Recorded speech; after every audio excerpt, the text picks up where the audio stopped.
Mr Chairman. The Honourable Peter Dunn. Chairman, can I just take a very brief call in response to the matters raised? I'm not going to traverse the ground of who supports and doesn't support the bill because there appears to be universal support for it. The issue that the member who preceded me raised related to how the financial arrangements for the new structure have been arrived at. I think there are two broad points that I would make.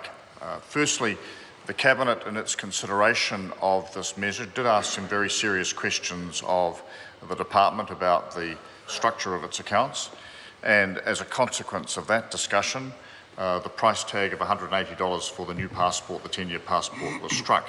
The member is correct, that doesn't run in line with the advice from the Treasury, but I think it's fair to say the Government was of the view that some challenge could be put to the Department about the way in which its finances were structured moving forward.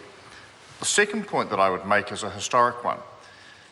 Passports are one of those areas that are funded out of a rather quaint device within government called memorandum accounts.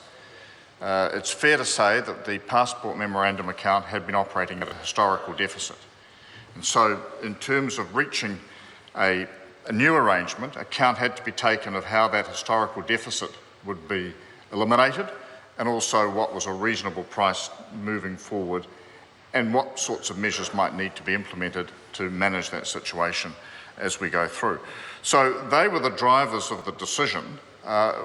We arrived at the end at a point where, and while this is a consequence of the bill, not part of it, I concede, Mr Chairman, but we arrived at the point at the end where if you look at the annual cost of a 5-year passport compared to the annual cost of a 10-year passport, the advantage is considerably on the consumer's side with regard to that passport.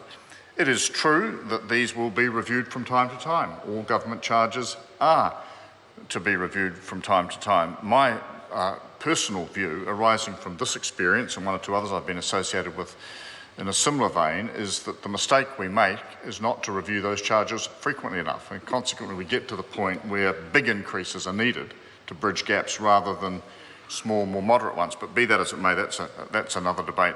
Mr Chairman, the point I simply wanted to respond to was that raised by the previous speaker as to how this was structured.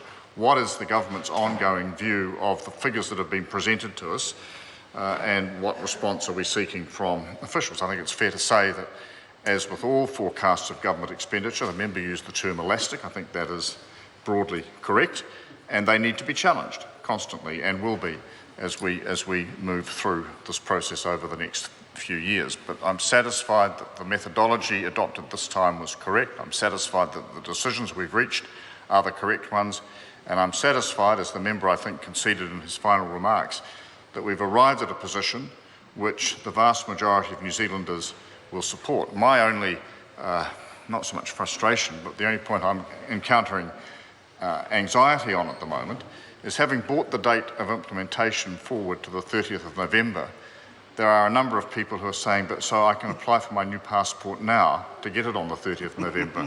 Now actually it doesn't work that way. You draw a line in the sand which says 30th November, you can apply for your passport. Two things as I close. If you apply for your passport in the good old-fashioned manual way, it'll take us about 10 working days to get you your passport, so you'll certainly have it for Christmas. But applications online are dealt with in a much shorter period, 2 to 3 days. Roughly about half of those, roughly about half of all passport renewal applications are online at the moment. We would encourage people to take the online process, and if they're going away quickly for the Christmas holidays, that may be the way to take advantage of the new system.